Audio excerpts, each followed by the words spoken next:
Yesterday we have done two problems on instantaneous center method. Today we will solve the 4-bar mechanism and 4-bar mechanism and slider crank mechanism in detail. Here is the 4-bar mechanism. Link 1, link 2, link 3, link 4. We will identify its instantaneous centers. We have 4 steps. First you draw the configuration diagram. Then you find out number of instantaneous centers, identify all the instantaneous centers by bookkeeping method and circle method. Now here I12, the intersection of 1, 2, 1 instantaneous center, intersection of 2, 3 will give I23, intersection of 3 and 4 will give I34, intersection of 1 and 4 will give I14. Now by circle method you can find out the instantaneous center I13.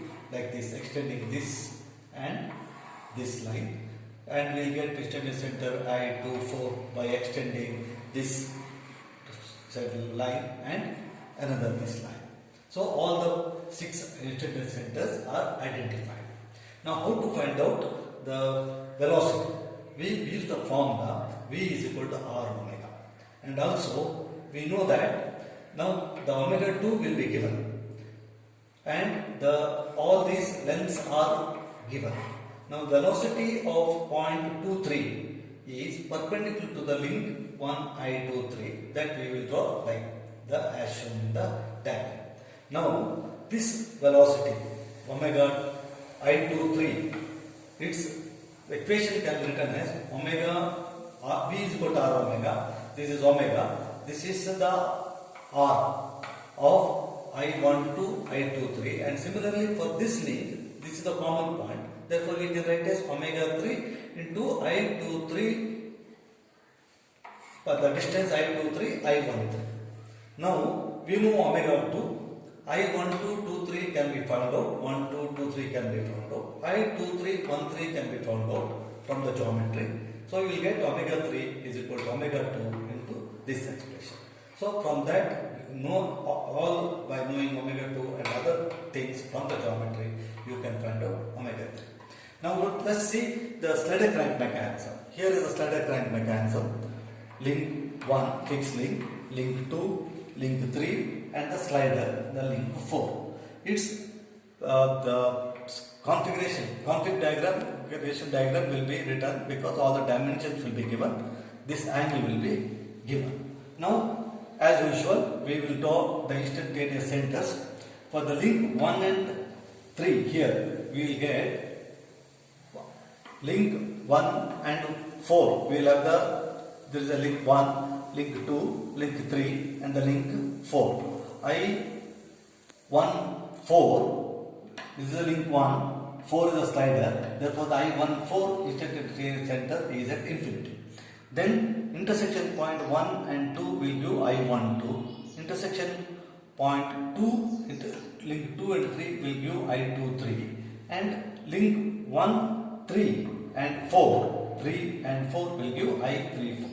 Other two instantaneous, like say I13 and I24 is done through circle method by extending here is one link and here is another link. Then extending this link 3 here and here. This I14 can be moved. It's a slider, therefore it can be moved here also, here also.